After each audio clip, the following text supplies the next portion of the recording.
Hi everyone, how are you this time? I hope that you are enjoying in this time. Let me give a few words of explanation about this title and about the topics of this week.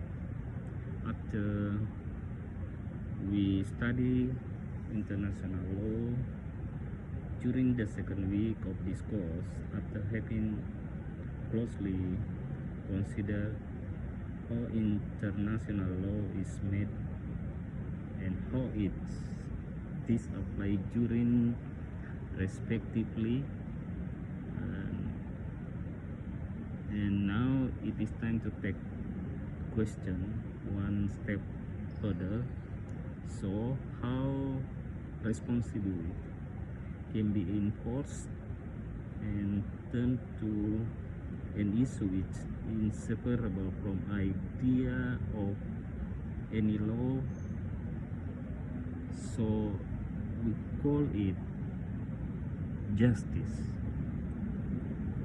Justice for breach of international law is one of the most crucial issues when addressing the effectiveness of international law. And indeed, much of the criticism about international law is that it is very often fails to be real and to be effective. The international law is all nice and well on paper, but that is crucial. It lacks redress mechanism when is not respected. Double standard exists, that is that justice is not the same for all, which actually is the very negotiation of idea of justice.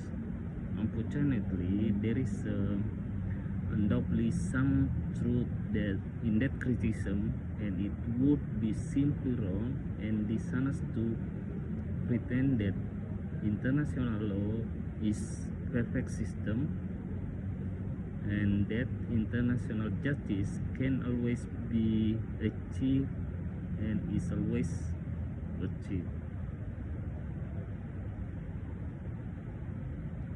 But it would also be wrong to consider that international law is just a fiction that is never applied, or that is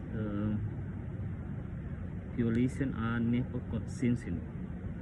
And enhanced assessment of reality require both to admit that a lot of progress has been achieved over the last decades, while at the same time to understand why it's very difficult, if not impossible, to have international law, a justice system which efficient, as fair, effective, and impartial is the one that exists in some rare national jurisdiction around the world. And it is also important to recognize that is often the failure of the lack of justice at the national level that will steer the desire for international justice or for trying to find justice in foreign courts. Saying that I'm not contesting the international law, something to say about the obligation for states to provide judicial redress, nor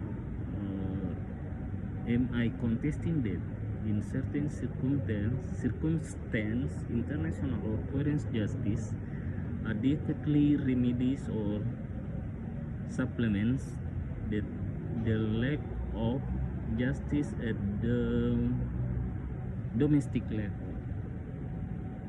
And as we shall see, this is sometimes the case, but always and immediately jump in at the international level to improve it without first demanding much needed constitutional improvements could unduly encourage to seek responsibilities while at the same time running the risk of backlashes and leading even higher disappointments in a certain way. Of course, this study cannot address the challenge facing domestic justice in many parts of the world and how to remedy them.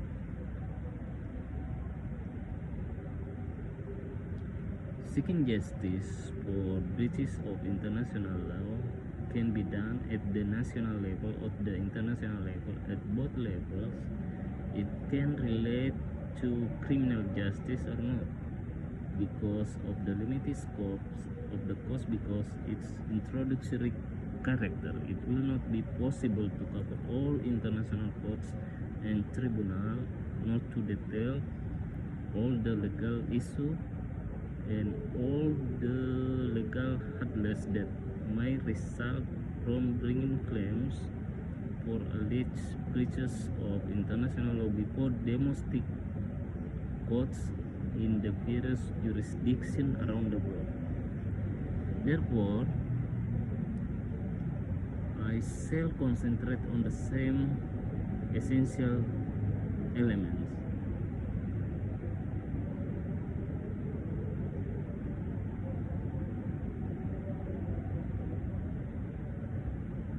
Now, domestic level and because organization of the judiciary and the powers of a national court vary to great extent from country to country.